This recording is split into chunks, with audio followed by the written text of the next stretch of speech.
Time's up, Admiral. Here it comes.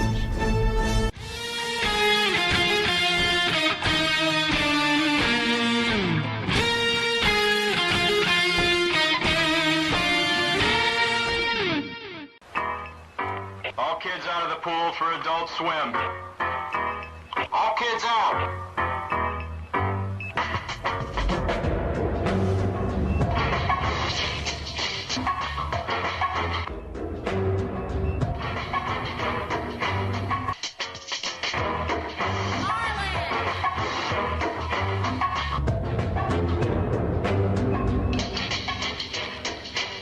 Lego Lord of the Rings Balrog raised eyebrows for what some fans say is an unfortunate pose. I see it. I see it. Oh, I see it. It's taking a piss on Gandalf.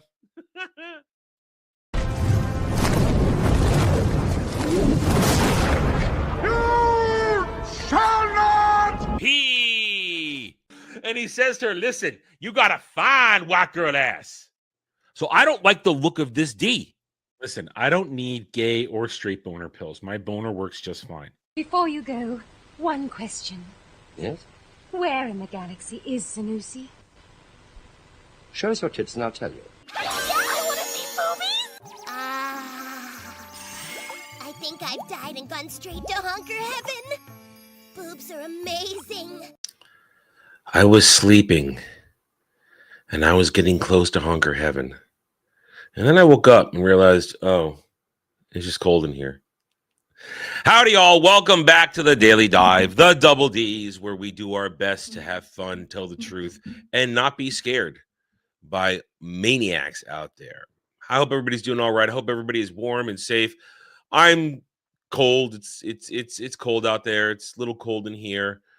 And I'm annoyed because yesterday I was hoping to dig my car out of the snow, but I couldn't. There's like 2 feet of snow out there. Like 2 feet of snow around my car.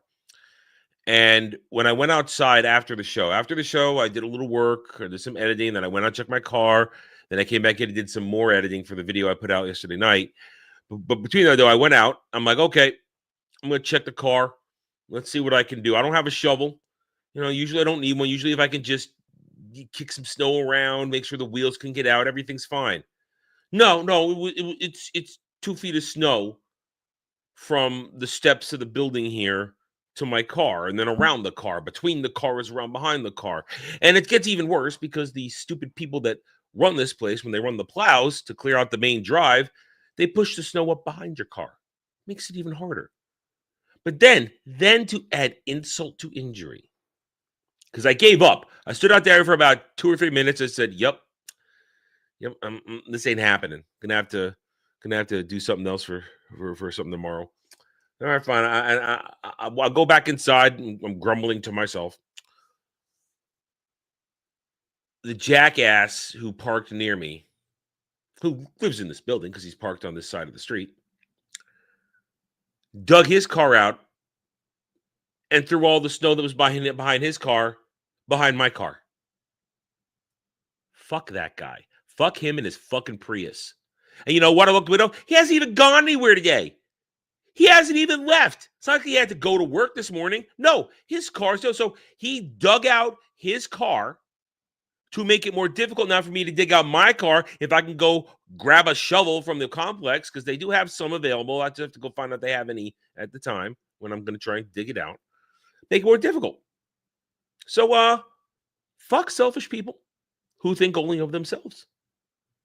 Because if you're a smart person and if you're supposed to do it, when you're digging out your car, you just throw the snow into the street and it melts already on the it'll melt quickly in the sunlight on the already plowed street. And when other cars roll over it, the pressure of tires will break it down and it'll melt faster. So fuck selfish people. So now I'm going to attempt to dig. I'm going to see if I can get a shovel after the show and see if I can dig my car out, because fuck people. Anyway, so I'm just in a little bit of a mood because of that, because it's it's a tedious situation I shouldn't have to deal with. And also, it's more tedious because the fucking complex haven't done shit on the sidewalks in front of the buildings. It's solid, icy snow. If you're not careful, you slip and kill yourself. So I'm really pissed. Really pissed. I'm the only one that did anything in front of this building. And I did that with my shoes yesterday. And now there's a small path because I fucking did it. Ridiculous. Anyway, so howdy all. Welcome to the show. I'm a little this. You know what? My mom slipped a few years ago and she didn't say anything. And she has a side, one of her ankles doesn't quite work right. And she said she should have sued. She should have sued. She should have sued. But, you know, I got to live here at least a little bit longer. If you guys have anything to say about it, I won't live here much longer because your generosity, your support of the channel helps the channel grow, helps it make money. So hopefully I can move out of here this year. You guys are doing great. Hail and howdy, everybody coming in. You guys are rolling in now. We're going to, I don't know what we're going to do today, really. I do take that back. I do take that back because Kratos El Grados for $20 over on Stream Elements for tomorrow. Link in DM. You could probably skim a lot of the quoted material if you want to. Talking about this right here. We went over that in the article Kratos gave me yesterday to read. So we will be going over this later in the show. Got to get warmed up first. We're going to be going over this. The Michael Moorcock epic poo where he shits all over the professor. It's 14 pages. I decided to let Kratos just add $5 for it since we already sort of got into a little bit. So we're gonna go over this. We're gonna go over this. Yeah. AWOL, you know what I'm talking about, dude. You know what I'm talking about. You are by don't knock off the eyes of the car. Okay, yeah. Okay, I see what you're saying. Yeah, you know what I'm saying too. Clear your car off before you drive. Get it all off. Because while you're driving, and get this out of here for now. While you're driving, don't be that jackass that has the ice fall off your car and hit somebody else's car while they're coming up behind you. Don't be that jackass. Don't be that guy. That's dangerous. It's dangerous. So, well, I guess clankers have to even have rules up in Canada. Anyway, yeah, so maybe on my way out the door. but no, this city is fucked up. They don't give a shit. Remember, this is a city that they will roll through here with their tow trucks in the middle of the night and give my car a ticket or warning or anything like that if my tags aren't up to date or if I haven't gotten inspected. Those are the kinds of jackasses this city is. So the city ain't going to help me. Local government here sucks. You guys can help change that, though, with your support, hitting that like button, subscribing to the channel, watching the videos, and the occasional super chatter tip. Helps it grow. Because we're getting out of here. Listen, the way things are going right now, because woo boy, Starfleet Academy, it woke up the algorithm and it said, hey, this guy's making content. Let's go.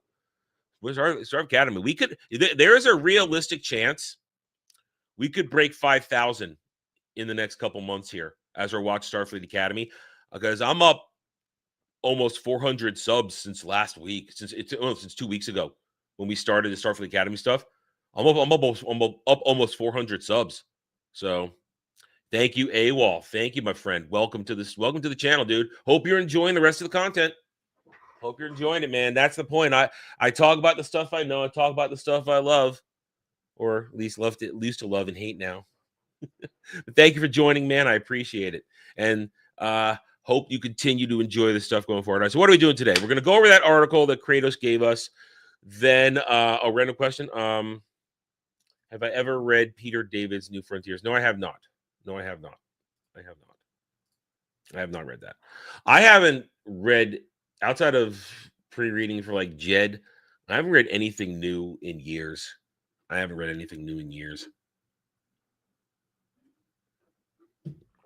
because I've lost faith in publishing for the most part. I just have.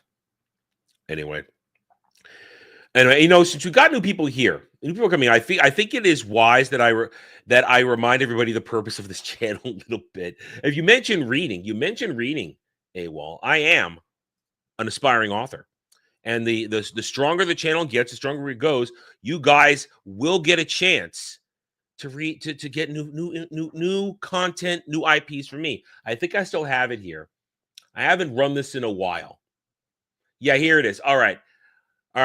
We got new people here, so I'm going to run the promo for my first book, which will be published once we can do it. Once the channel hits certain thresholds, and then I do some stuff. So, check this out. This is for the new people. Old people, you can get excited too. Remember, this is where we're going right now, guys. We are heading towards publishing books, new series for you guys, written by me for all of you. So here's this. I haven't run this one in a while. It still holds up, though. Here we go. Howdy, y'all. The first chapter of my fantasy novel, Guardian of Innocence, is now available for free. Click the link in the description below and join me in an old-school good versus evil story where Cole Larys, a disillusioned mercenary, suddenly finds himself dropped into the middle of a destiny he never asked for as the protector of Jania Sarine, a blacksmith's daughter who may hold the answers to finally stopping a millennia-old threat to the world of Rosetta. Cole's perceptions of love, family, trust, loyalty, as well as his very beliefs in fate versus free will shall be tested as he struggles to keep Jania safe from the minions of the dreaded Zabor Tal, former champion of the gods and now ruler of the long-forgotten Yis Empire. Click the link below, enjoy the first chapter, subscribe to my YouTube channel, and help it grow so that I can bring you the full story in the near future. Thank you, and enjoy the video. Okay, the link isn't there anymore because I don't put it up because I stopped promoting it because the channel slowed. That was 2021 right there. That was 2021, 2022. The channel slowed down a lot, so I thought, I'm going to put it on the back burner, give it a couple more edits, this and that. But we are actually now getting to the point where it's close, where the first book in a long series of a whole universe of stories, I have to tell you guys, will be ready to go. You can ask Jed. Jed's read it. Jed loves it. He says it's ready. We're good to go. Point is, we're getting closer, so it's good. We're going to be ramping up soon to do promotion for this stuff again. So remind people, because we got new people coming in. Oh, no, it's finished. It's finished, AWOL. It's done. It's been done. All right, I wrote this. The original draft of this book was written in 2002. That's when I wrote the original draft. It has been rewritten 4 years ago. Complete rewrite, complete new edit. It is ready to go. It is done. 245 pages. Nice, tight, quick little first story in this first saga that I'm giving you guys. And it's ready to go. We simply need to get to the point where enough eyes are on the channel and we could sell some books. Because I'm gonna put a physical book in your hands. You'll be digital copies eventually, but we're putting a physical book in your hands that you can put on your shelf and have it there. Because I believe in physical media.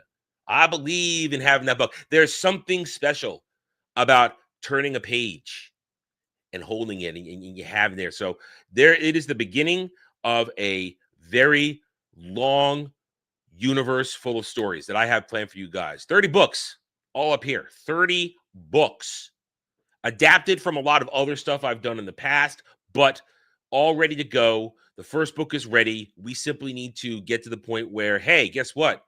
Let's sell some books. Let's get it going. But if everything goes to plan this year, if we can get to the point in the next 5 months where the channel is kicking, rocking, and we're doing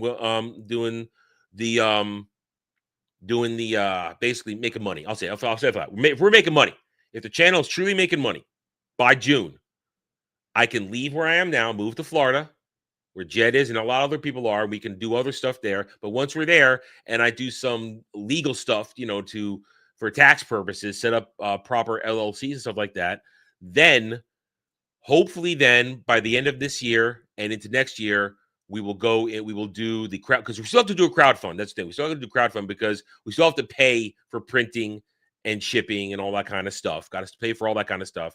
But then once I'm down in Florida, I can have helpful fulfillment. You guys can get it in your hands. And once we're going, then it's off. And if you guys like it, it's working, then guess what? I will crank out 1 to 2 books a year for you guys. These are magic fingers. These are magic fingers. Once I get going, second book's written all up here. It's all done. I just haven't had time or presence to sit down and get it done.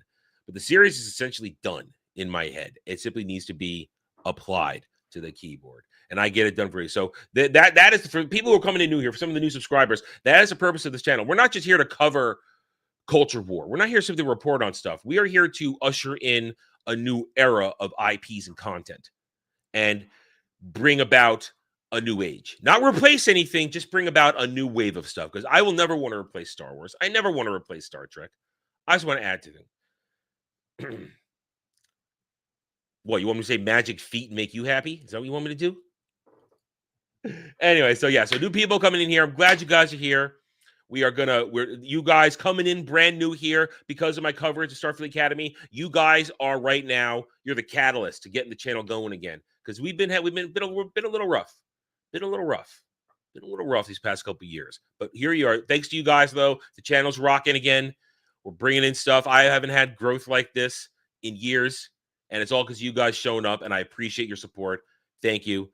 Let's get on with today's show. So I don't really have, aside from a little self-promotion, I don't really have an opening monologue today. Because it's just the same old shit that I'm seeing. Just the same old shit. People being retarded on social media, pretending. I mean, I will say it's so hilarious to see that the Disney Star Wars fans think that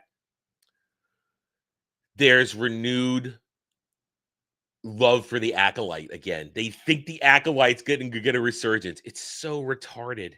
The same people think Ben Solo movie is going to happen. So there's just that going on. The same mixture of ideology and infused into their bullshit. So we're not going to cover that. We've already covered that since last week.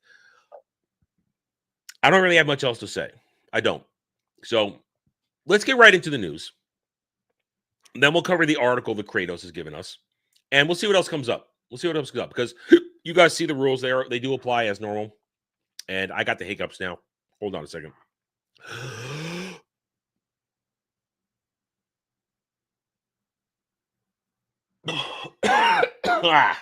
that I am still 0.3% sick. I'm literally 0.3% sick, and it's still annoying. 3% sick. Okay, let's get to the news. We'll dive right into it. Do I have anything else? Oh, no, wait. We do want to check on this.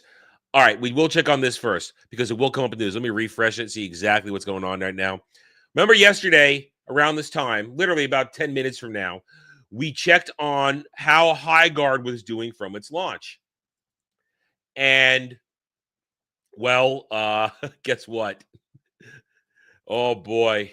Plummet. We didn't bother with it. I was never going to bother. I'm not into hero shooters anyway. But here we go. High Guard. Oh, remember yesterday? It was peaking at 70,000. So its 24-hour peak was 97,249. Now just 17,000 players. Almost 18,000 players. Yeah, it crashed and burned. You can see people have shat all over this game. Yeah, it was always going to be shit. This was never going to be some sort of great return to the hero shooter game. But the joke of this is that the shills and the people behind this, they pretended that they were going to have a win on their hands. And it's just another failure. It's just another failure. And I'm good to see it. It deserves all the crap it gets. And a lot of people played it yesterday for shits and giggles. I had better things to do. I made another Star Trek Starfleet Academy video. Anyway, so I said we'd check in on it, look at failure. Ha ha ha ha ha ha ha. Okay, so let's move on from that. There we go. All right. Now though, let's get to our news. Let's see if anything's happened. I know a trailer or two have dropped today. And I might save the Daredevil aborted again trailer for Dre on Sunday. We might do that on Sunday for Dre, just to watch him squirm. Just to watch Dre squirm. Anyway, all right, let's bring this up, see what we got going on here. And then we'll read an article or whatever else you guys have in store for me. Miranda Lambert sells entire song catalog to Sony Music Publishing, Nashville, and Domain Capital. Money. Well, I have given my thoughts. I have the videos up on the channel. I clipped it out last week. Long story short, it's the massively nostalgia bait covering what's likely just going to be a mid to meh movie. But I did clip it out. It's 30 minutes. I clipped it out last week. It's there. You can check it out. I think I was pretty fair in my coverage. I didn't have any meltdowns. I didn't scream woke or anything because it's just massive nostalgia baiting. Massive nostalgia baiting. And I was there. I was a kid. I had a Sword of Power replica next to my blazing sword and my sword of my sword of omens, and I was there. Yeah. It's from last week. It's still pretty close to the top. Yeah. So yeah, I gave my thoughts on that. We reacted live last week to the trailer. Some people wanted me to be angry, and I just said, eh. Anyway, love Booster Shirley. Regina Hall is dumb. She's just dumb. Sundance. Who cares about Sundance? The AI doc, or How I Became the Apocalyptimist team, explains their 3-year journey making film, interviewing more than 40 experts and more. I'm just so tired of talking AI. I'm tired. Yeah, it's just there. You'll hear it when I say it when you go check it out. Essentially, I basically said something just feels a little off the entire trailer. Something's just a little off. And I'm an outlier. I did not like Skeletor at the end. I thought it was way too CGI-y. And of course, that's Jared Leto. And I think Jared Leto is box office cancer. NFL and YouTube's 2026 flag football game over Super Bowl weekend to feature Jay Baldwin, Drusky. I should announce this now, and I'll be announcing it for the next couple weeks. There will be no roundtable on Super Bowl Sunday. We have all decided to not do it because it's Super Bowl Sunday. And with the time shift of when we start, we are now literally going to be running when it starts. So no roundtable in not this weekend, but next weekend for the Super Bowl. No roundtable. I'll keep reminding you guys of that. So we have the afternoon off. Zorro, starring the artist actor Jean Dujardin, sells to North America. Another Zorro adaptation. Neighbors trailer. Don't really reality crap. Hunger Games producers Nina Jacobson and Brad Silva joined Dirty Dancing sequel starring Jennifer Grey. No.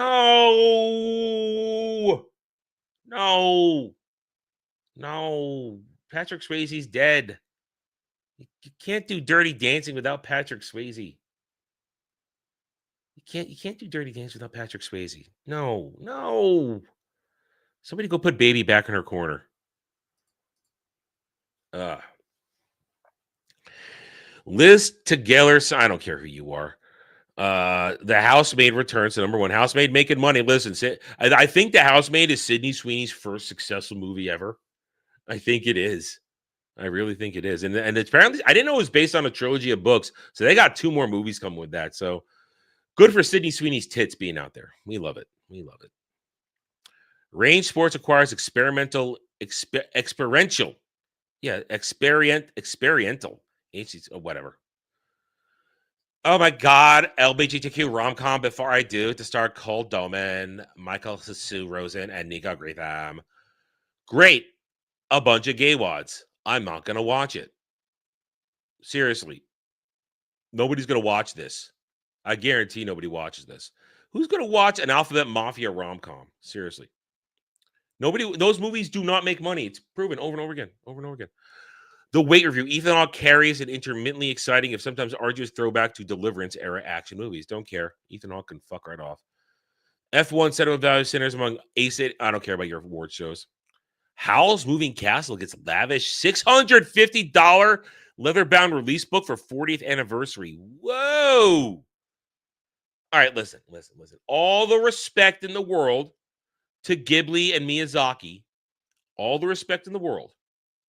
But, I've said it before, and I'll say it again. Somewhere Gal's going to sneeze and yell at me. Ghibli films and Miyazaki are anime for normies. They're anime for normies. They're easily accessible. They're of good quality. They're entertaining to an extent. And they're consumed quite nicely. They go down easy. They're not hard. I ain't paying $650 for anything Howl's Moving Castle. It ain't worth that. It ain't worth that. Okay, all right, Weasel. Robin Williams. And that's not so much that's not an Alphabet Mafia movie. That's a pure comedy, and it's Robin Williams. That's Robin Williams. You had Gene Hackman. I mean, that was a real movie with a real cast, not a bunch of aspiring gay man whores. All right, no, that was that I don't even count that as an anomaly. That's something outside what they're talking about. That Birdcage was not made for agenda; it was made for comedy, and you had the genius of Robin Williams in it. Different thing. I'm going to say difference. I'm going to say difference. I'm going to say different. Daredevil aborted season 2. Yeah, I said it like that. Trailer. Jessica Jones is back to take down Kingpin. March release date revealed. Dre will probably watch it, and he'll probably cry this weekend when I make him watch the trailer. You know, my mouth is so dry today. It's got to be because of the cold. My mouth is so dry. Leviticus review. A queer-specific supernatural concept drives brilliant horror romance. No, thank you. Charlie XCX is a whore. We don't care. Art of Stories. We don't care. All right, we're good. We're moving on. We're moving on. You're giving me nothing to work with here. Nothing. That also has good act. Wesley Snipes, Patrick Swayze, and when he wasn't insane, John Leguizamo. It also had a good cast in it. Actors matter. Actors matter in something. Actors matter.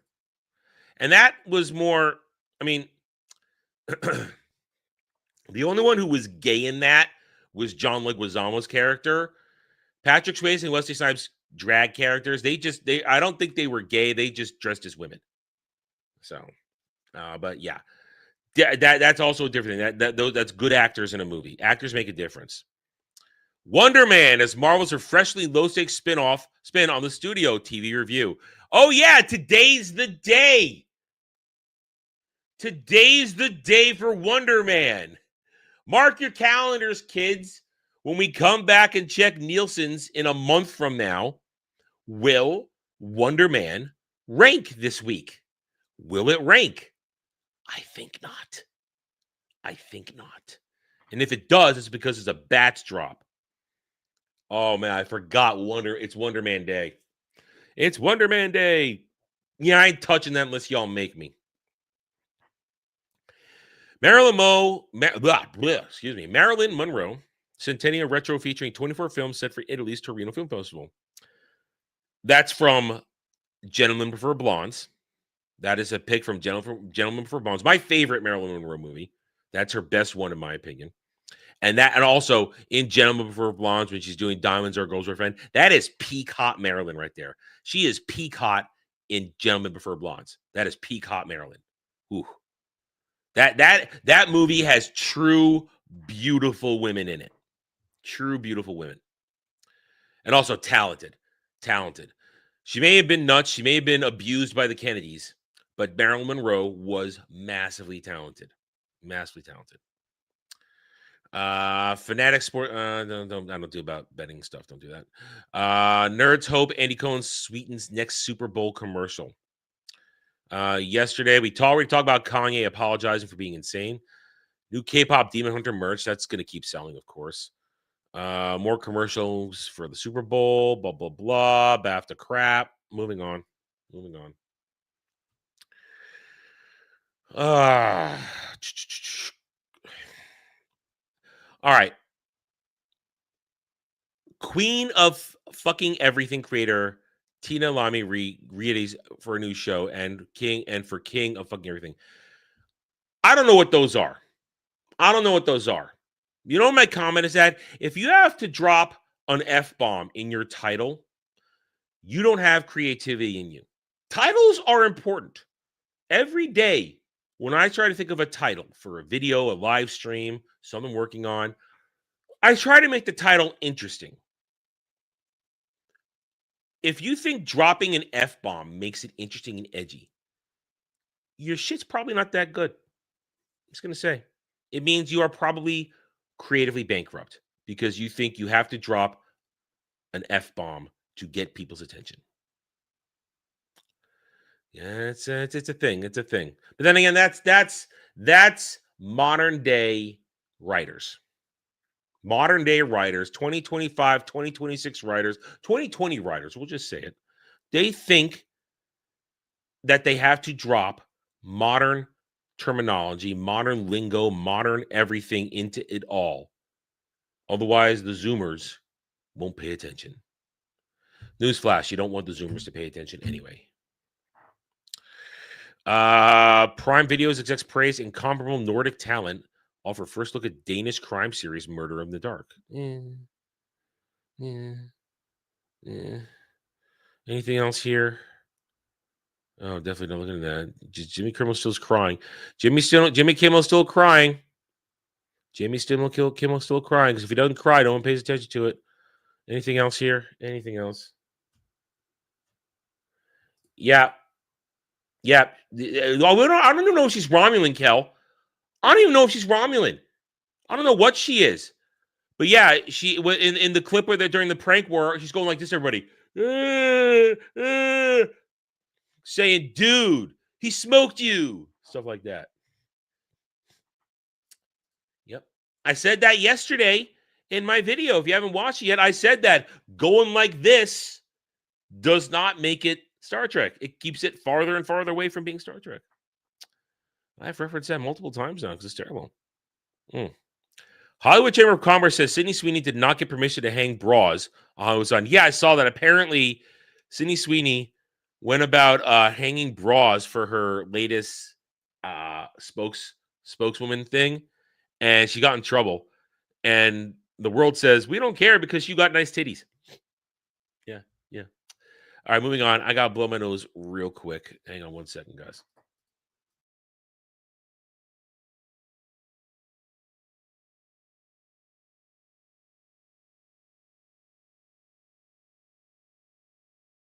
There we go. Thank you for waiting.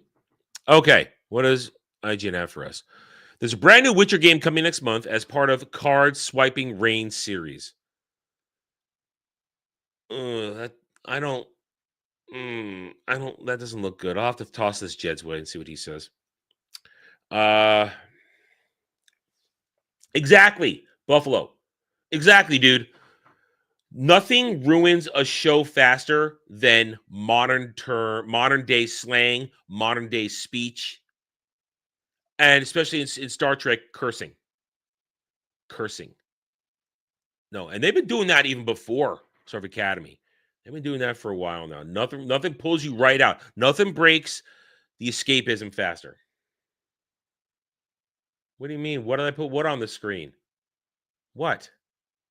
Put what on the screen? This guy? I don't know what that is. I just stopped there to blow my nose. Anyway. All right. Any other drink? Oh, well, I just stopped to blow my... Hey, listen. Oh, shut up. All right. Kevin Bacon and Boyz II Men will star in The Simpsons 800th episode. Why? If anything needed to be put out of its misery 500 episodes ago, it's The Simpsons. Maybe 600 episodes ago. The Simpsons needed to be put out of its misery a long time ago.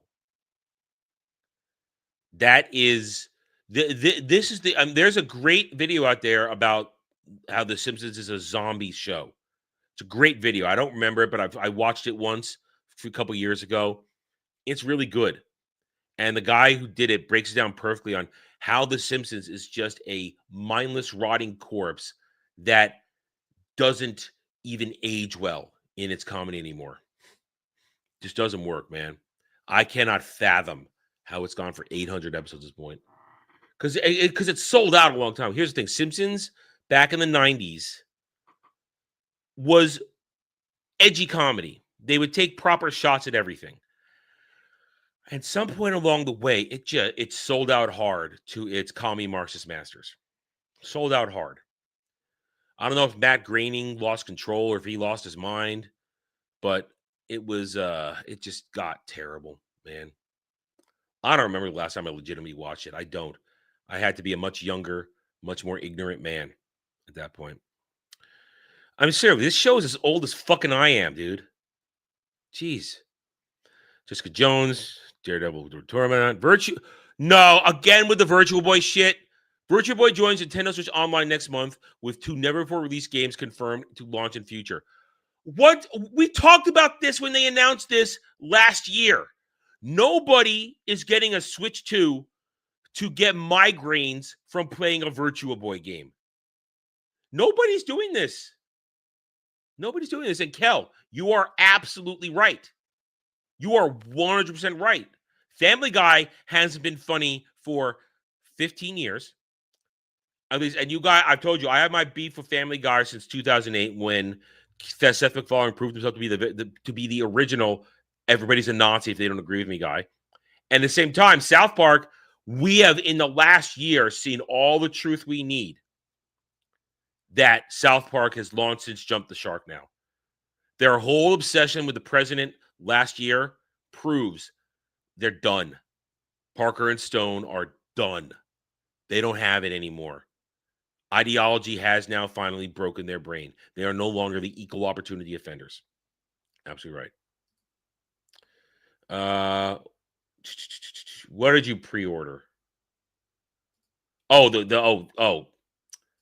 for the Virtual Boy stuff. Well, all right. There, people like you, Kratos, who of course will order this shit for collectible purposes. But are you gonna play it and get your migraine? Are you gonna play it and get your migraine? Because everybody, myself included, we all shook our heads in that Virtua Boy. When was that? That was a long ass time ago. I remember. Here's how long ago. Here's how long ago it was. I tested a Virtua Boy in a Blockbuster. In a Blockbuster video is where I tested a Virtua Boy. That's where I tested a Virtua Boy. Oh, are you going to open that door? All right. You know, look what you're gonna make me do. Look what you're gonna make me do right now. And you're gonna make me do this, aren't you? You're gonna make me do this.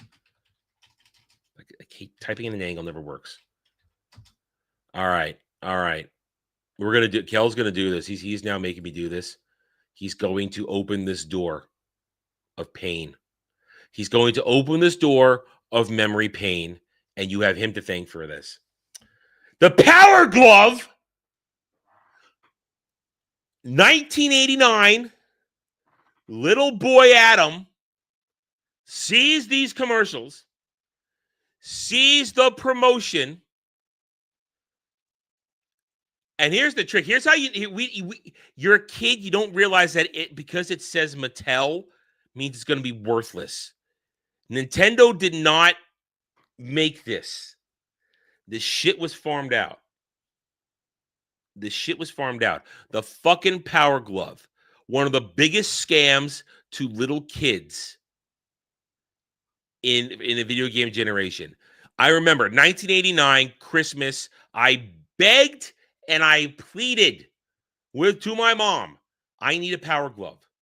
Do you not understand how cool this is, Mom? Look, it's a glove. I'll be able to control the games with my hand. No, because we look at it right here. There was no sensor technology in this. Notice the hard wire. We'll go to this one here. Notice the hard wire. You had to plug this into your NES. And guess what?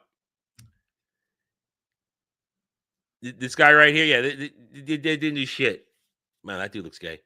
Let's go back to the kid here, the original commercial kid. It didn't do anything. I thought they sold us a bill of lies that you could control it by moving your fingers. So I plugged this in. Christmas Day or whatever in 89. I plugged it in. I put in whatever Nintendo game I was playing at the time. and I'm going like this, and nothing's happening. Nothing's happening. And then I realize, dawns on little boy Adam. Wait a minute.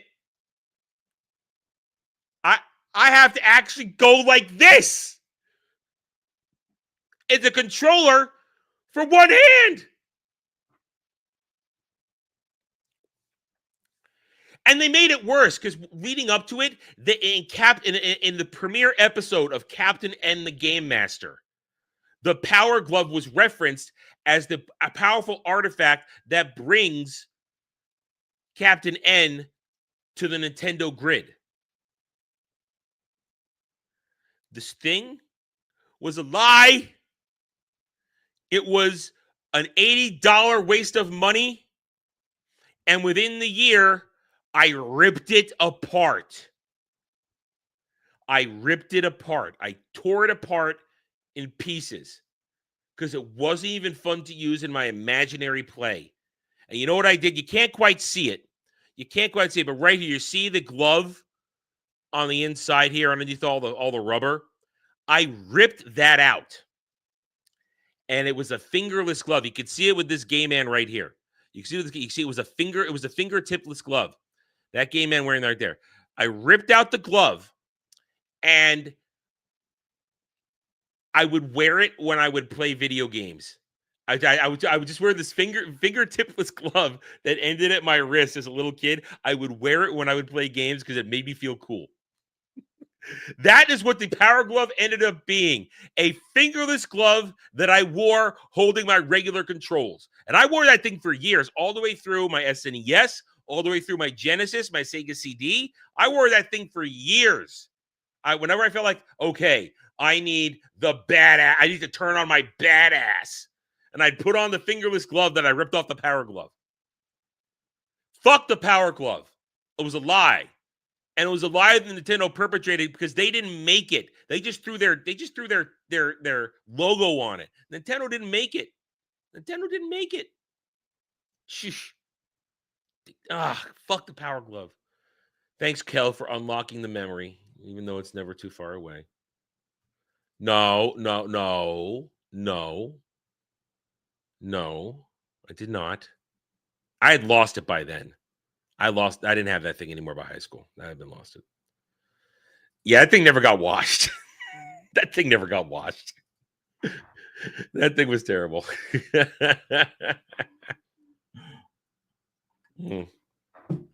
All right, enough traumatic childhood memories. Virtue Boy, get your headaches. Enjoy your headaches, Kratos. Enjoy your migraines. Diablo Light meets Stardew Valley. New pixel art farm and fight game, Emberville, announced. Okay, I'm not into either of those. But Dermy plays Stardew Valley. Let's throw this one his way. Valve faces $900 million lawsuit over Steam monopoly claims following UK tribunal ruling. All right, listen. Yes, is Steam the primary place everybody goes for PC gaming now? Yeah. But there is GOG, there is Epic Games, there are other. There's the EA Studio. EA has its own thing. There are other places to get your games. There's not a monopoly. Fuck the UK. Sorry to our UK friends, and you probably agree with me if you're watching this stream. You feel the same way. Fuck the UK right now. Fuck that. UK court rules stealing RuneScape gold is criminal theft in case that could have wider repercussions for video gaming industry. Wait a minute. So you're telling me that they're now going to put you in jail for stealing somebody's loot in a game? Really? So now it is not only illegal to meme and tell jokes online in the United Kingdom, but now if you steal somebody's gold in a game, if this goes through the process here, you can go to jail. You can go to jail for stealing something that can be easily regained with a little grinding in a game. UK's lost its fucking mind. Granted, we've lost our mind over here too. I'm not going to say we haven't lost our mind, but that's insane. That's insane. It's a fucking video game. Ay. High Guard Dev confirms Dr. Disrespect did not attend preview event after streamer made a fake badge pretending to have been invited. I don't like Dr. Disrespect. I never have. I'm not into the shtick. Not something I'm into, and I don't watch him. I don't understand how anybody can watch him. He's not entertaining. He's not. Anyway. Dude. I mean, I may not be a wealthy man in real life, but in games, I'm wealthy in games because I put the time in to be a crafter. I can make money in games. Fuck that. Lego just announced 5 more Star Wars sets with Smart Play, including a new Millennium Falcon, Mos Eisley Cantina, and more. Oh, are they gonna? Oh, did they have? I'm gonna open this up. I want to see if they have the price tags on these. I don't see price tags. Oh, they do. Okay. All right. Hang on. Let me bring this up. Let's look at it real quick. Just because we comment on this. Okay. $100 for this miniature Millennium Falcon that will light up and make noise. It looks like shit too. Look at this. This looks like shit. Oh shit, I'm doxing myself. Fuck it out. I gotta dox myself. Fuck. Forgot. It's gonna dox me. Oh no, wait. No, wait, what? No, it's no wait, I'm on Chrome. It won't dox me. It's not my account's not open here. Yeah, it's not. I'm not open. No, I did just dox myself. Fuck, I did dox myself. God damn it. All right, fuck it. All right, anyway. There's supposed to be pictures that will load up, you assholes. Anyway, so all right, so crappy looking Millennium Falcon. $80 for Mos Eisley Cantina.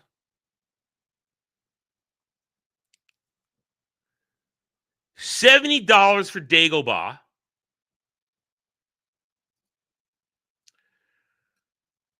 $50 for an ATST. $40 for Luke's Speeder, the T90. $150 for Return of the Jedi Throne Room Duel.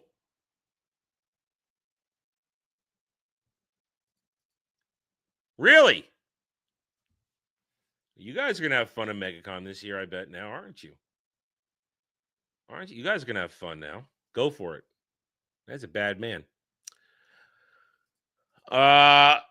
We already saw the X-Wing and the TIE Fighter. Yeah, we already saw those. So, wow. All right, Weasel, you are the Lego guy here. You paying for these? These are obscene prices. Smart Play. That's just dumb. Amazon's Sophie Turner Tomb Raider series also stars a previous Lara Croft. I don't know who that is. Is that a voice actress? I'm assuming that's a voice actress. I'm going to assume.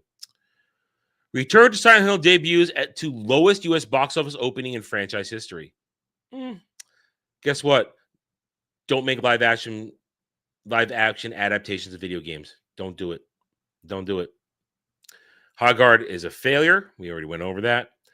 Nintendo Switch Online GameCube Classics looks to have leaked via Walmart poster. Once again, the Switch 2 has going for it its classic library, not a new library. It's just, you know how I feel about that. Ubisoft creatively suffering due to big business syndrome rather than DEI initiatives, former staff member says. Bullshit. I call bullshit.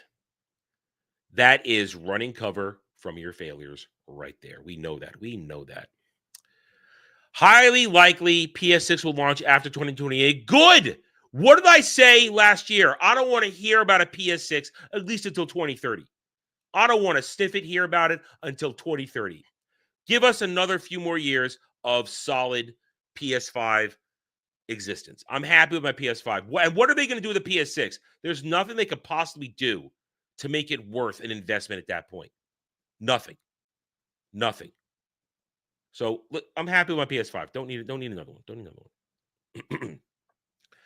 Reblade, a new cyberpunk action roguelike announced for PC.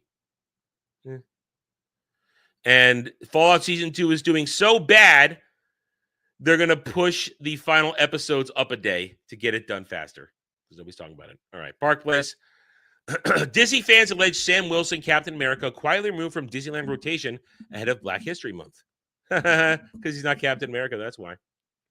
We already talked about Jimmy Kimmel crying. Frozen Ever After now closed at Epcot for animatronics upgrade. Fuck Frozen, you guys. We're going to talk about Sydney Sweeney. Hollywood sign scandal likely a fake scripted stunt, according to ex-community note. I don't care. Starfleet Academy viewership collapses again after brief Paramount Plus top 10 reappearance. And I bet they had to tweak the numbers to get it to have that happen. Star Wars 2020 celebration. We talked about that yesterday. A bunch of fake fan stands, activist fans, proving they care more about their agenda and their politics than about trying to make Star Wars a healthy franchise.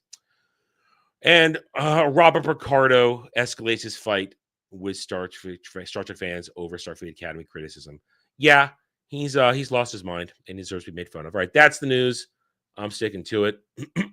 Excuse me. All right.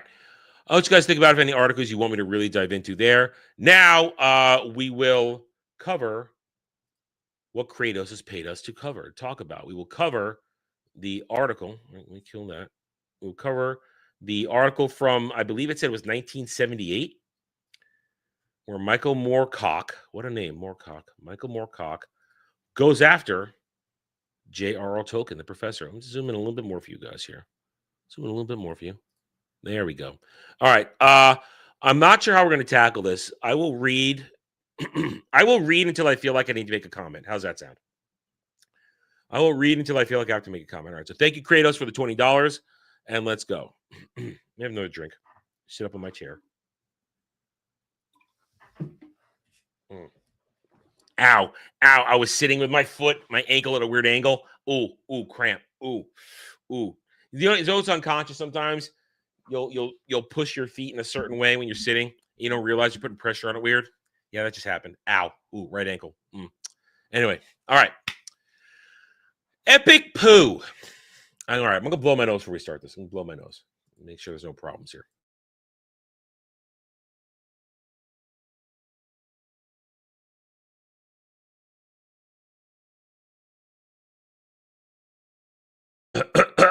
Okay. Epic Poo by Michael Moorcock, creator of Elric, who, in my opinion, was just jealous that Lord of the Rings, Middle-earth was more popular than his stuff. That's my opinion. Okay. Why is The Rings being widely read today? Remember, this is 1978.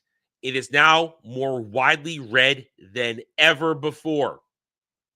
Lord of the Rings and all things Tolkien are more embraced than ever before. So that was, let's say, 78, 88, 88, 98, 98, 08, 08, 18. Yeah, it's been almost 50 years since he wrote this.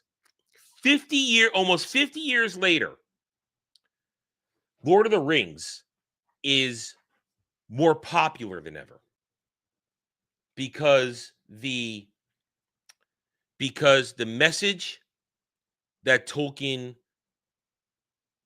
put into his works still resonates with everybody. There's nothing wrong with good versus evil and a happy ending. Anyway. So you think it's a quote? Yeah, I think it is. It looks like it is. It's him speaking. Anyway. Oh, it is a quote. Yeah. Well, all right. So that's 1969. All right. Let's add another 10 years. Definitely 50 years since this quote. That's not him. That's Clyde S. Kirby, meaning in The Lord of the Rings, Shadows of Imagination. So this is not Michael Moorcock. This is somebody else. Thank you, Kratos, for alerting me to that because we hadn't scrolled down. I zoomed in and didn't see it. Why is The Rings being widely read today? At a time when perhaps the world was never more in need of authentic experience, this story seems to provide a pattern of it. A businessman in Oxford told me that when tired or out of sorts, he went to the rings for restoration. Lewis and various other critics believe that no book is more relevant to the human situation. W.H. Auden says that it holds up the mirror to the only nature we know. I got to slow down. I'm trying to read too fast here. Our own. As for myself, I was rereading The Rings at the time of Winston Churchill's funeral, and I felt a distinct parallel between the two. For a few short hours, the trivia, which normally absorbs us, absorbs us, was suspended, and people experienced in common and meaning of leadership, greatness, valor, redolent. I don't know that word. What's redolent mean? Hang on. When you see a word you don't know, you look it up. Redolent. Strongly reminiscent or suggestive of. Okay. When you see a word you don't know, look it up and learn a new word. Redolent of timelessness and common traits. Men became temporarily human and felt the life within them and about. Their corporate life lived for a little and made possible the sign of renewal after realization, such as occurs only once or twice in a lifetime. For a century, at least, the world has been increasingly demythologized.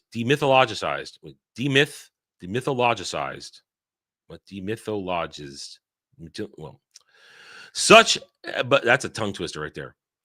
But such a condition is apparently alien to real nature of men. Now comes a writer such as John Ronald Reuel Tolkien, the professor, and as remythologizer, strangely warms our souls. Now we are on Mr. Moorcock. I have sometimes wondered how much the advent of steam influenced Victorian ballad poetry and romantic prose. Reading Dunsany, for instance, often occurs to me that his early stories were all written during train journeys. Up from the platform and onto the train got Welleran Rollery, a young Arain. Forgetful of sex and income tax were Soranard Mamalek Akanax. And in their dreams, Dunancy's lord mislaid the communication cord. Not a fan of poetry. Really not. Really not it. The sort of prose most often identified with high fantasy is the prose of a nursery room. It is a lullaby. It is meant to soothe and console. It is mouth music. It is frequently enjoyed, not for its tensions, but for its lack or tensions. It coddles. It makes friends with you. It tells you comforting lies. It is soft. No, I'm not going to read a Winnie the Pooh quote. I have permission from Kratos to skip over these types of quotes. First of all, no. You have to understand. You know what? This lines up exactly with what we're talking about with modern day writers, and the current example, Starfleet Academy. When you choose a certain prose and a certain tone to fit in a certain world or time, it's supposed to have a certain feeling and effect. You're supposed to feel otherworldly when you read fantasy. You're not supposed to feel like you're walking down the street in your day and time. It's supposed to feel different. It's supposed to be enjoyed for its friendly nature of wow. And also, it takes effort. It takes effort to craft a tone, proper word usage in a world. Instead of just saying, F you, man. F you, bro. Bro, my dude, my boy. Please. And don't try and compare Lord of the Rings to Winnie the Pooh. Come on, dude. Come on.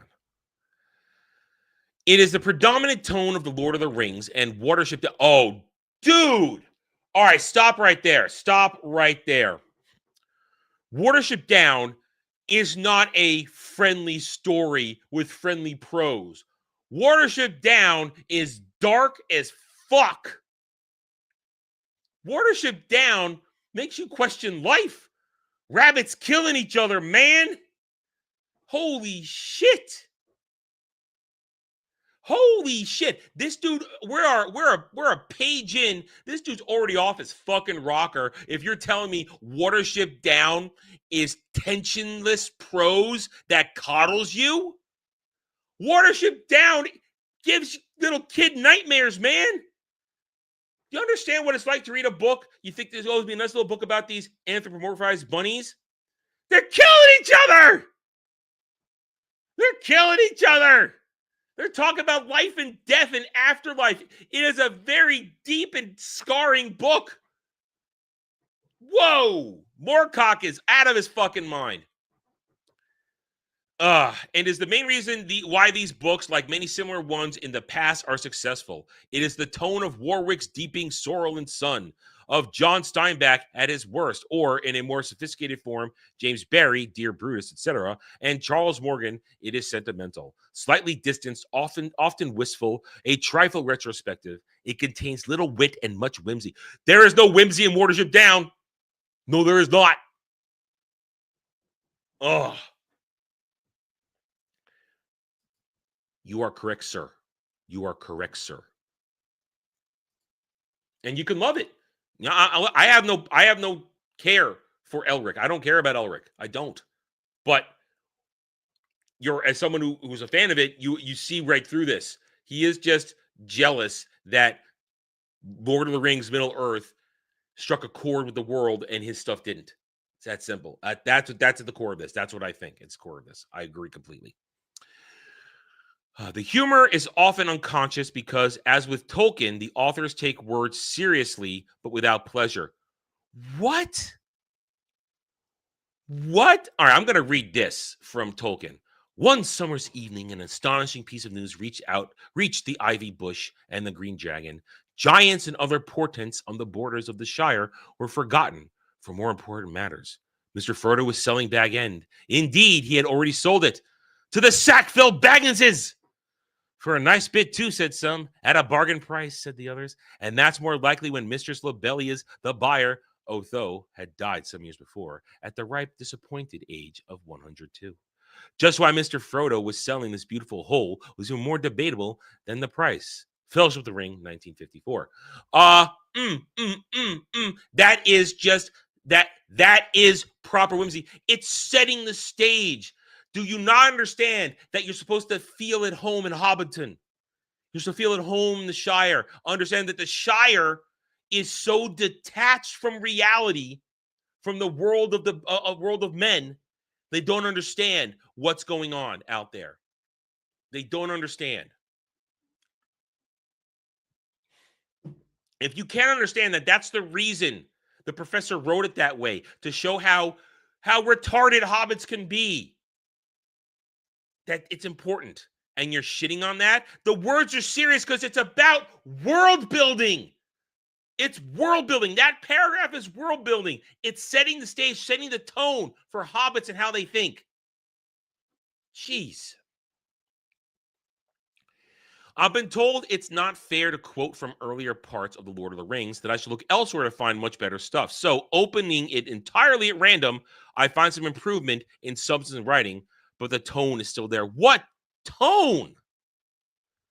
Pippin became drowsy again and paid little attention to Gandalf, telling him of the customs of Gondor and how the lord of the city had built beacons on tops of the outlying hills along both borders of the Great Range and maintained posts at these points where fresh horses were always in readiness to bear his errand riders to Rohan in the north or to Belfalas in the south. It is long since the beacons of the north were lit, he said, and in an ancient days of Gondor they were not needed, for they had the 7 stones. Pippin stirred uneasily. Wow, okay, you know what that is? That's show don't tell, Mr. Moorcock. That is a prime example of good exposition woven into the context of the narrative. That's telling us about the beacons of Gondor without boring us. Do you not understand? Clearly you don't. Clearly you don't. If you're saying that there's a problem in the tone. No, there's not a tone. It's show don't tell. An excellent example of show don't tell, because you're reading this, you can picture the beacons on mountaintops, on hilltops. You can picture the map in your mind because the map is included in the book. I'm just hearing jealousy, dude. All I'm hearing is jealousy.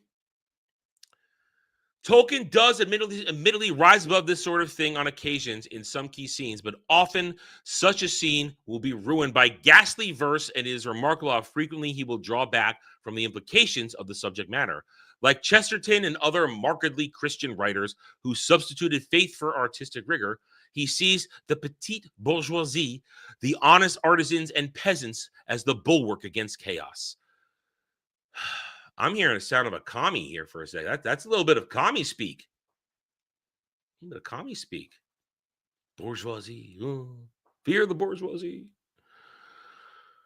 They're a type about familiar to anyone who ever watched an English film of the 30s or 40s, particularly a war film, where they represented solid good sense opposed to a perverted intellectualism. In many ways, The Lord of the Rings is, if not exactly anti-romantic and anti-romance. What?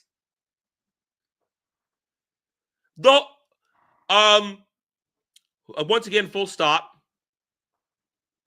One of the reasons Professor Tolkien wrote this was because of the love for his wife.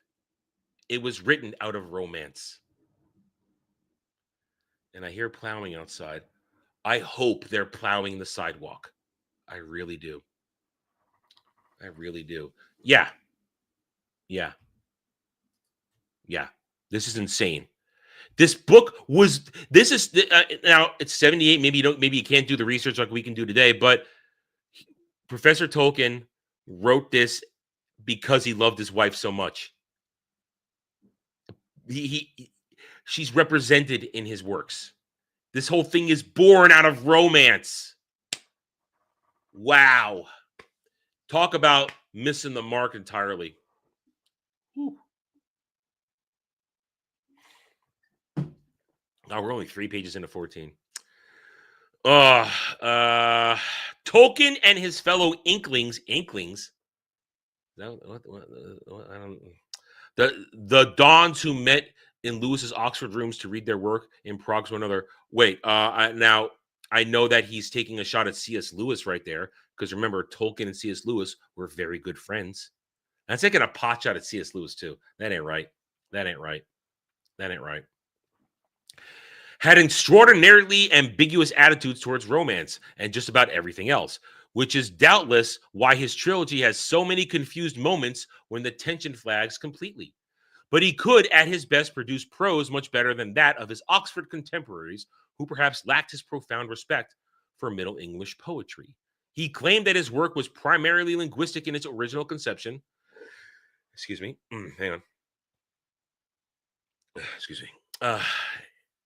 He claimed that his work was primarily linguistic in its original conception, and there were no symbols or allegories to be found in it. But his Christian beliefs permeate the book as thoroughly as do the books of Charles Williams and C.S. Lewis, who felt morally bound to introduce their religious ideas into everything they wrote. It sounds like he's offended that the professor put faith-based ideas into the book. And he did. And was his right to. And nobody's objected to that in all this time. Nobody's objected to that. Nobody at all. Yeah. I just keep hearing jealousy. That's all I keep hearing, man. I suppose I respond to... Oh, excuse me. Wait. Restart. I suppose I respond so antipathetically to Lewis and Tolkien because I find the sort of consolatory Christianity as distasteful as any other fundamentally misanthropic doctrine. This guy just also hates religion. He just hates religion. Now, at a minimum of time, I am not a particularly religious man, but I respect it and understand it. Even in my own faith, I am not particularly religious because it's just not something that's a part of my life. I was not particularly raised religious, but I respect what faith means. I respect what faith does. And faith is required to sometimes think beyond your moment. Think beyond the moment you're in. As I say, it is a leap of faith. It is just trusting something. And that's what faith does. It allows you to trust. And it should not be spat upon. Because in the end, when not abused, faith allows for people to be at their best. For people to be at their best.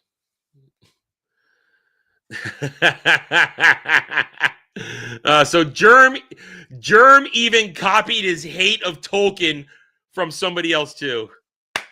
Thank you, Jed. Thank you.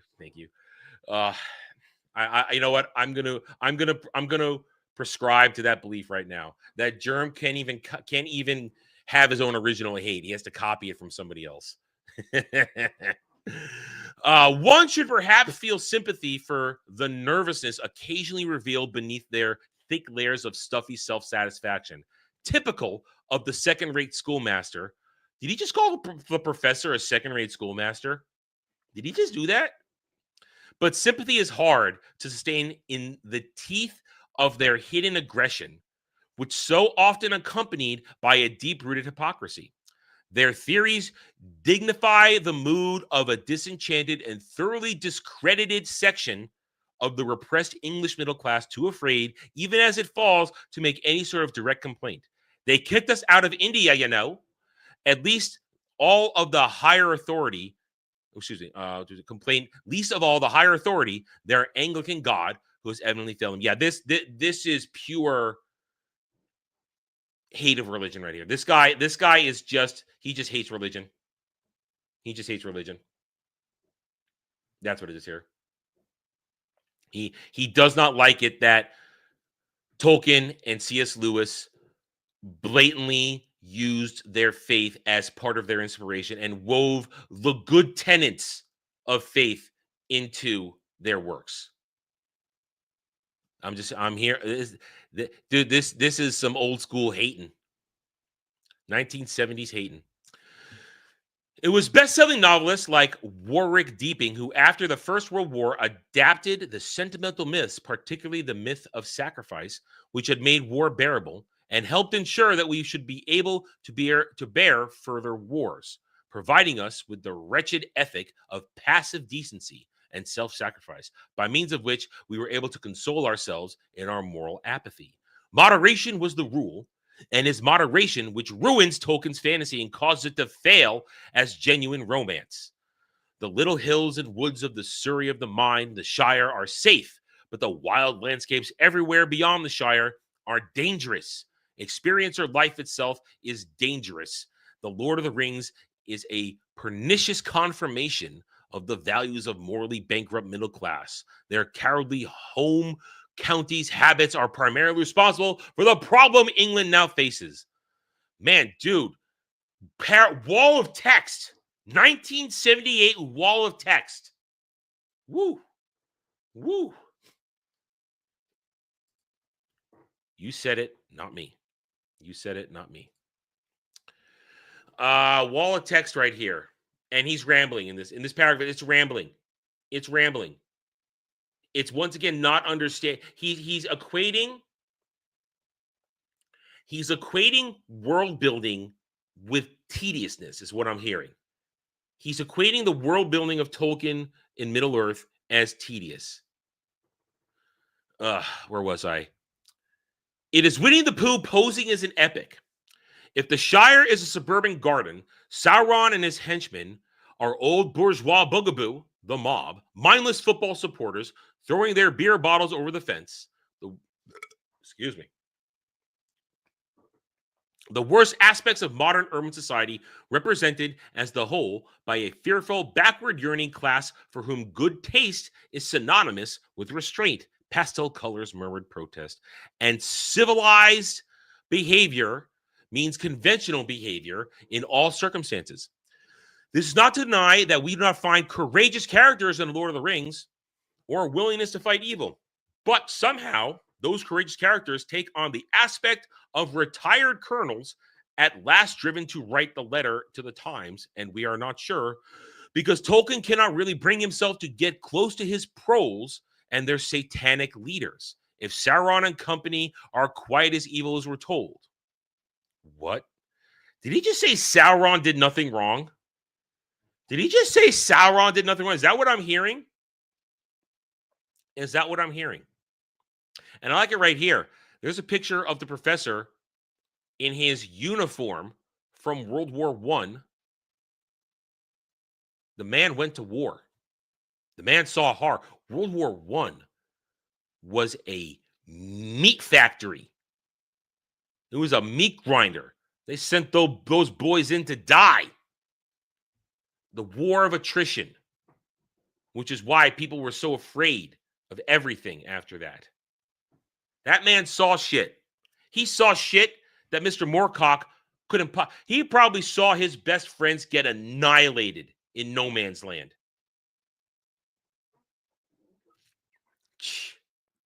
After all, anyone who hates hobbits can't be all bad.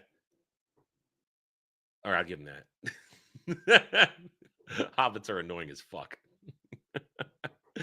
But that's the point of the story, that even the most annoying hobbit can find purpose and grow when exposed to the world and not. See, there it is again.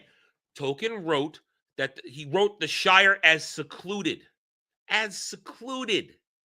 not realizing how crazy the shit was out there. And then they go out there, and Frodo, Sam, Merry, and Pippin come back changed. Frodo's so changed, as we talked about before, that he can't stay there anymore. He is so changed by his exposures to the ring, the shit that happened to him, that he doesn't find hearth and home in the Shire anymore. The appeal or the Shire, the appeal of the Shire, that should be of, I think. The appeal of the Shire has certain similarities with the appeal of the Greenwood, which is unquestionably rooted in most of us. We're going to just skip that right there. There ain't no happy ending. Somebody didn't edit this. Somebody did not edit this. There is no happy ending to the romance of Robin Hood, however, whereas Tolkien, going against the grain of his subject matter, forces one on us as no matter pride. Once again, we talked about this yesterday when we first put this up. His ending is not happy. It's a bittersweet happy ending because it's about the world moving on and people being left behind, people being uncomfortable, dying off. If you take in the whole end of Middle Earth into leaving back the fantasy into modernity, the dwarves die out. The elves have left. There's nothing magical left. And it's sad. It's not a happy ending. It's sad. It's sad to think that all the magic is gone. Bullshit, man. Bullshit. This is taken out of context here. Taken out of context. The great epics dignified death, but they did not ignore it. And it is one of the reasons why they are superior to artificial romances, of which Lord of the Rings is merely one of the most recent. He didn't ignore death. Valinor is heaven. You're essentially dying and going to heaven when you go back to Valinor. And you cannot return to Earth. Missing the point entirely here. Since the beginnings of the Industrial Revolution, at least people have been yearning for an ideal, rural world they believe to have vanished, yearning for a mythical state of innocence, as Morris did, as heartily as the Israelites yearned for the Garden of Eden. This refusal to face or derive any pleasure from the realities of urban industrial life, this longing to possess again the infant's eye view of the countryside, is a fundamental theme in popular English literature. Once more, the professor hated the idea of the Industrial Revolution. He hated industrialism. He wanted more simple time. But you know what he shows us in his writings? He accepted it. And he was in mourning for what was lost. That we can never go back. That's the whole point. We can't go back. The professor understood we can't go back, so he wrote it to praise what was once before. A simpler time. Before the world got industrialized. Let me have another drink.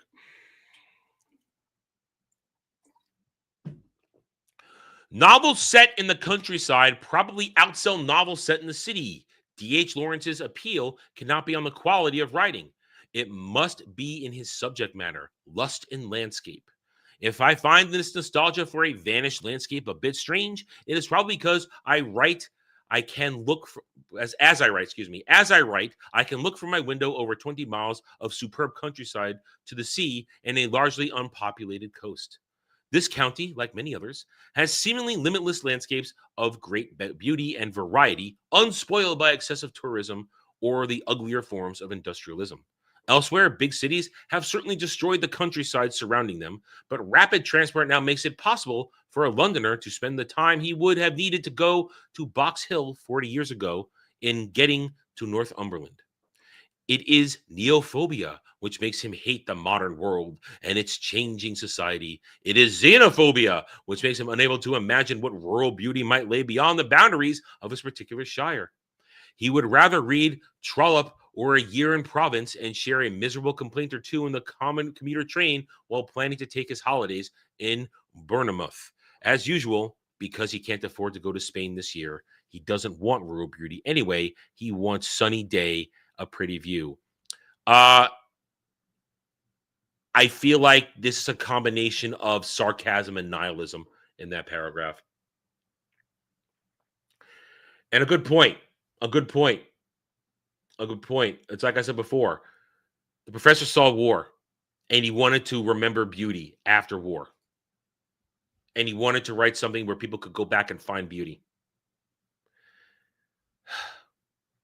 Writers like Tolkien take it to the edge of the abyss and point out the excellent tea garden at the bottom, showing you the steps carved into the cliff and reminding you to be a bit careful because the handrails are a trifle shaky as you go down. They haven't got the approval yet to put a new one in. I never liked A.A. Milne, even when very young. I don't know who A.A. Milne is. Excuse my ignorance on that. There is an element of con to his tone, and that suspicious child can detect early in life. That a suspicious child can detect early in life.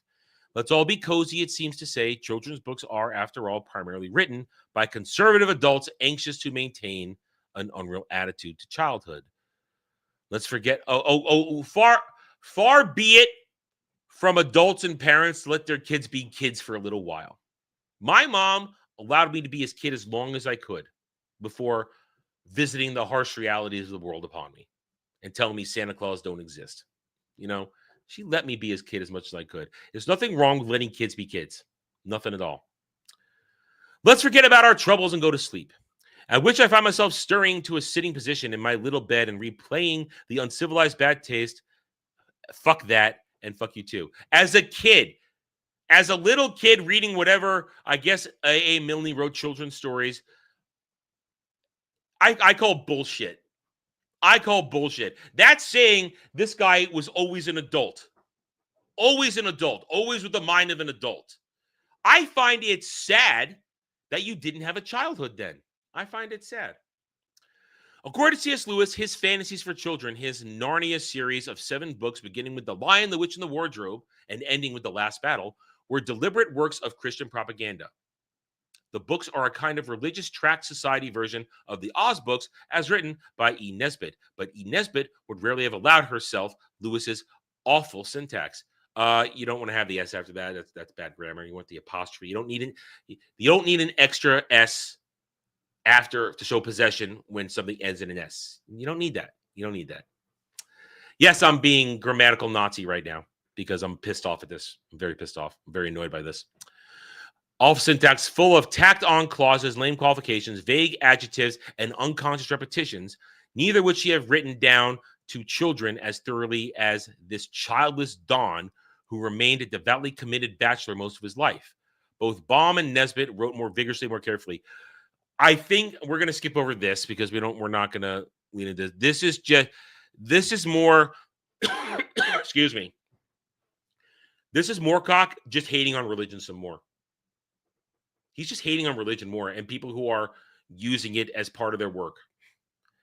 As with Tolkien, C.S. Lewis's works have persisted to the modern day. Unfortunately, they're about to be bastardized once more, but they have persisted and have maintained relevance to the modern times. Elfrida fired away next. Okay, we're still reading text here. We don't need to read this. This guy's just choosing stuff to hate on this right now. And I have permission to skip these quotes. As a child, I found that these books did not show me the respect I was used to from Nesbitt or Rachel Compton. Listen, you're allowed to like what you like, but then you're creating a straw man argument because you don't like religion. That's all I'm hearing. He's creating these arguments because he doesn't like religion. I think that's kind of the core of this. Moorcock hates faith, so he's shitting on it and using that as a tunnel to go into attacking the professor. That's what I see here. That's what I see. Who also gave me denser, better writing as a child. As a child, there is no way you're critiquing the writing styles of these classic authors, especially because maybe your parent was reading it to you. I was read these books. Well, not Tolkien, but I was read Lion, Witch, and the Wardrobe as a kid. I didn't read it myself. Bullshit. You were read these books. There is no way a child between 5 and 10 who these books are written for is sitting there going, oh, I found Nesbitt and Crompton and Baum were much better than what C.S. Lewis and Tolkien were giving me. Oh, wow. This prose here is much better. Bullshit. I call bullshit right there. The Cowardly Lion was a far more attractive coward than Aslan and Crompton's will. The Aslan is supposed to... Aslan is Jesus. We all know this. Jesus Lion. Aslan is Jesus. He's supposed to be otherworldly. He's supposed to be kind of above what the regular characters are. The Cowardly Lion is an active character in the story. Aslan comes and goes. Especially after Lion, Witch, and the Wardrobe. Aslan comes and goes. But you have faith that Aslan's going to be there. That's the point. Cowardly Lion is just a cowardly fucking lion. Someone who's trying to find his courage even though he had it stolen from him or needs to find it. That's apples and fucking oranges. He just made an apples and oranges comparison. Oh, they're lions, so I must be able to compare them. Shut the fuck up. Just shut up. I think I would have enjoyed the work of Alan Garner, Susan Cooper, and Ursula Le Guin much more. They display a greater respect for children and show more talent as writers. And this is just subjective crap. This is all subjective crap. Garner, as you see, is an infinitely better writer than Lewis or Tolkien. In 3 fantasy novels, the weird stuff... I've never heard of these. I've never heard of Alan Garner and what he wrote. Have anybody heard of this? Has anybody heard of this? I have not. I have not. Which means it has not stood the test of time. Like C.S. Lewis and Tolkien have. Or Baum. I mean, Baum has also stood the test of time. Oz has also stood the test of time. Give me a break. The Weirdstone of Ringismen, the Moon of Gomrath, and Elidor, his weakness, and Elidor, his weakness, in common with similar writers, is his plot structure. In later, better structured books, The Owl Service, he improved considerably. The deficiency of structure is not evident in Susan Cooper or Ursula Le Guin. For my taste, Susan Cooper has so much. He's just. This is all subject to bullshit. I'm moving on. This is all subjective crap here of people I've never heard of. These are 1970s authors who I've never fucking heard of. These are people whose works have not carried over. All right, Earthsea, I do know. Okay, did one of them write Earthsea? Is that one of these people who wrote Earthsea? Earthsea has carried over. Ursula Le Guin. Okay, Ursula Le Guin wrote Earthsea stuff. Okay, I've heard of Earthsea, but still, it hasn't really broken through. A couple middling attempts didn't catch on. Lloyd Alexander is another American writer who has considerable success with his books, set in an invented and decidedly Celtic fantasy world, but for my taste, he never quite succeeds in matching the 3 I've mentioned. This guy is... This guy is completely, he's making a total subjective argument. His entire argument is subjective. There's no objectivity here. He's picking and choosing little bits and pieces to compare apples and oranges. And I'm just going to pass everything because we're not talking about Tolkien, where he's choosing his subjective stuffs in here. Okay, right here. Another variety of book has recently begun to appear, a sort of poo fights back fiction of the kind produced by Richard Adams, which substitutes animals for humans protagonists, contains a familiar set of middle-class Christian here we go again, more just hating on religion. That's all this is. And is certainly already more corrupt than Tolkien. He is a worse writer, but he must appeal enormously to all those many readers who have quite lost their yearning for the frisson first felt when Peter Rabbit was expelled from Mr. McGregor's garden. Well, I don't know, Lloyd Alexander. And now he's going to try Watership Down again. Oh, yeah, don't Watership Down. It's a dark fucking book. He doesn't know what I'm talking about. Adams' follow-up. Again, you don't need another S. Adams' follow-up to this was Charlotte, a better written apparently for adults and quite as silly. It was about a bigger bear who died for our sins. Martyred poo. This guy just wants to say poo. Say poo. I sometimes think that as Britain declines, dreaming of a sweeter past, entertaining few hopes for a finer future, her middle classes turn increasingly to the fantasy of rural life and talking animals, the safety of the woods that are the pattern of the paper in the nursery room as well. Hippies, housewives, civil servants share in this wistful trance, eating nothing as dangerous or as exotic as the lotus, but chewing instead on the form of mildly anesthetic British cabbage. If the bulk of American science fiction could be said to be written by robots about robots for robots, then the bulk of English fantasy seems to be written by rabbits about rabbits for rabbits. How much further can it go? One of the children's writers only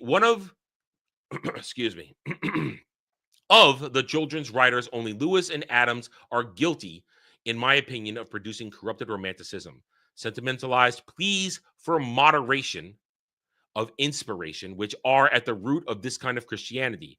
In Lewis's case, this consolatory anxiety-stilling why try to play Mozart when it's easier to play Rodgers and Hammerstein.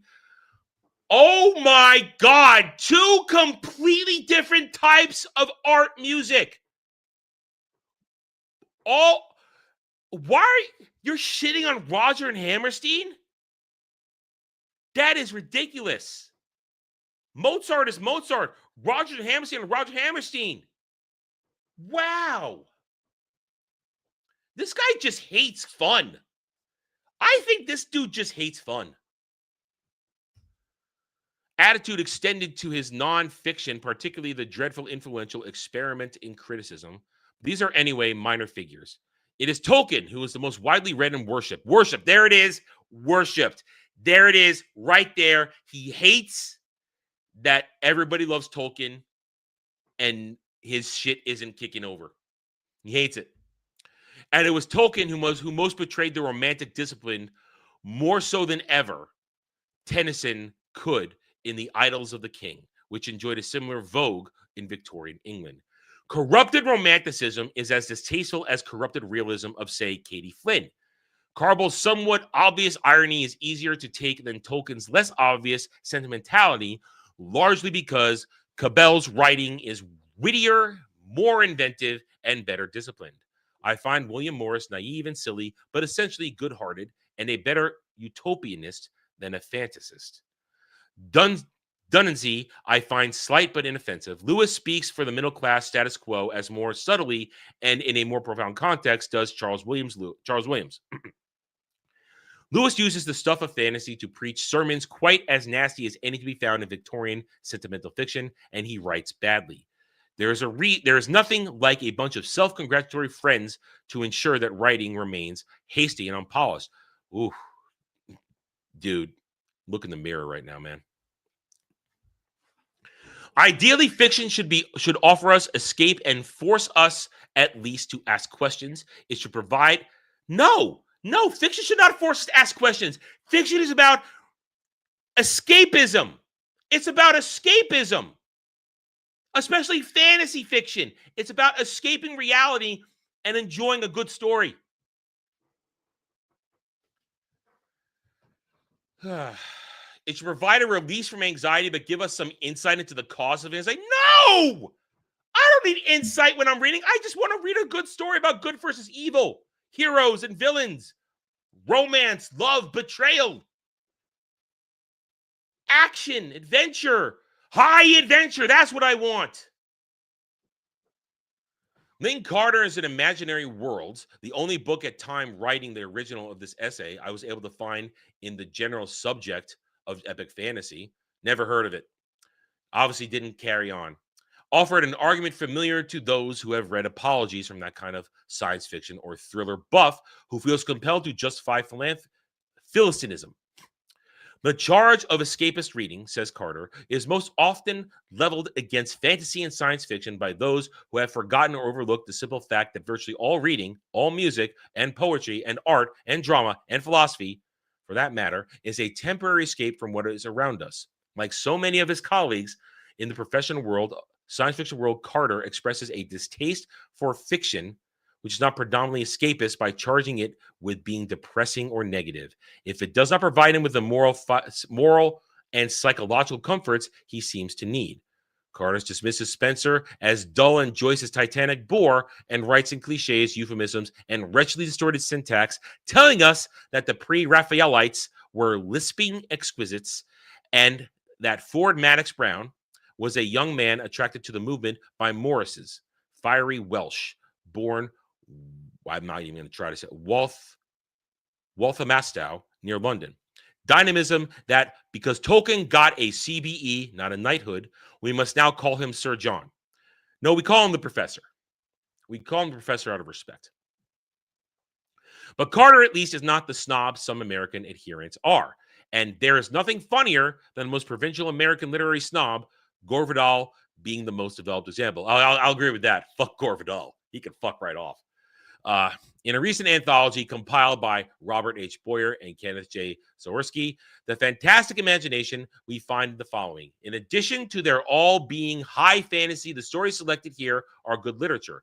Among the writers to be found in the volume are C.S. Lewis, John Buchan, Frank R. Stockton, and Lloyd Alexander, not one of whom can match literary talents of, say, Fritz Leiber, whose work has primarily been published in commercial magazines and genre paperback series. For years, American thriller buffs with the pretensions ignored Hammett and Chandler in favor of vastly inferior English writers like D.L. Sayers, and here we see the same thing occurring with American fantasy writers. The crux of the thing remains. The writers admired are not literary or literate, as often as they are flatter middle-brow sensibilities and reinforce middle-class sentimentality, and therefore do not threaten a carefully maintained set of social and intellectual assumptions. Yet, Tennyson inspired better poets who followed him, who sought the origin of his inspiration and made nobler use of it.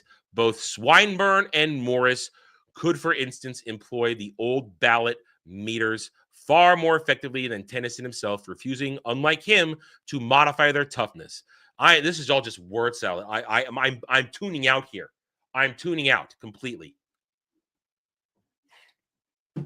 All I'm hearing are examples that are not even that are not relevant today. He's drowning his point in meaningless drivel. But we'll finish it out because it's the end here. Doubtless, Tolkien will also inspire writers who will take his raw materials and put them to nobler uses. On the other hand, perhaps the day of the rural romance is done at last, and we can look forward to seeing more of the grittier urban fantasies of the kind written by China Mielville, Holly Black, or members of the so-called New Weird movement. Never heard of him, obviously didn't take off. Not that urban nostalgia need be any more vital. We have seen too many television series set in depression, appealing to people who sentimentally mourn the disappearance of the old, squalid, vital cities as their youth. For days when pubs had carbonized beer instead of real ale, pining for the lost and banned chemical additives to childhood peas and pies. Where is the slush of yesteryear? Michael Moore, 1978, shoving his own thumb up his ass. To close this out, what I got from that is essentially this guy hates religion. He hates that Tolkien and Lewis prominently used it in their works. Did not apologize for their faith. At the same time, he's just jealous. He is jealous that in 1978, decades later, Lord of the Rings was more relevant than what he was doing. And I'm not saying people aren't fans of Elric, but as was mentioned earlier in the chat when we're doing this, where's that $1 billion Elric franchise right now? Where is the TV series? Where is the movie? Where is the push? It's not there because Elric never appealed to the broader masses. And Lord of the Rings, Middle-earth, and I'll throw it in there too, C.S. Lewis, the Narnia Chronicles of Narnia, for decades upon decades, have continued to appeal to people because they're written with, and I'll say this not to be talking about it in terms of religion, but written with a faith in humanity, written with a love of humanity, and a belief that deep down, people can do better. They have hope. Lord of the Rings, Narnia, those are books of hope, not nihilism. And that's why they still land. And yes, he has a complete misinterpretation of Tolkien. The fact that he doesn't understand that Tolkien started this stuff out of romance for his wife, says, oh, it's not, Lord of the Rings not romantic. The whole thing is romantic. And it's not a sappy happy ending. It's a bittersweet happy ending. A mourning for things that will never come back. But let's still celebrate them while having hope and faith. Ugh. Wow. Just wow. Well, Kratos, I hope you are satisfied. And I'm going to clip that out. That was that's some evergreen discussion right there. That's getting clipped out. I'm going to put that up as a video later. Maybe not today, maybe tomorrow. Let it rest for a minute here because I still got other things to do today. But yeah, wow. That was that was a read. That was a read. All right, so let's see. We got anything else going on here? No, you guys seem satisfied. You guys seem satisfied. Let's wrap it up then. We have gone way normal over time. So anyway, all right. So what's going on tonight? Gaming stream, solo gaming stream. Dragon Quest 1 HD2D remake. I have, of course, done a little grinding in the downtime. Very powerful. We ended last time, the first playthrough, with an epic fucking victory over the giant night boss, and I got Erdrick's armor. It was fucking epic, man. We kicked some ass. I worked it. I got it. I've leveled up a little bit more. I can go no farther without your help, without you guys being there. Otherwise, you guys miss the story. So we got tonight. I don't know what time. I got some other things I got to take care of before then. So I'll try to get the stream posted at least an hour before we go live. So, and then we're just going to play. We're going to play. Tomorrow, Wednesday, we'll see what the day brings. Nothing planned exactly for that either. Thursday, of course, Starfleet Academy Day. Friday will be Ballbusters on Dermy's channel, along with other things. And then, of course, we will have two things on Saturday. We have the upload of Saturday Night Driving, where Jenna will be talking, remember, the Titans. And then, of course, at 6 p.m., we've got Where No Man Wants to Go reviews, myself, Jed, Brad, and guest Dermy Wormy, who will not have watched a single episode of Starfleet Academy except this week's episode. So he will be thoroughly uncomfortable and annoyed. We got that. And then, of course, 3 p.m. Eastern, roundtable on Sunday. And then we'll take a break before Super Bowl. I was going to ask, is Moorcock still alive? He's still alive. He's still alive. Well, we'll see what happens. Anyway. All right, guys. Thank you guys all for being here today. I hope you had a good time. Hit that like button. Subscribe to the channel. Watch the videos. Leave comments. I will see you guys later tonight for some gaming. Until then, everybody take it easy.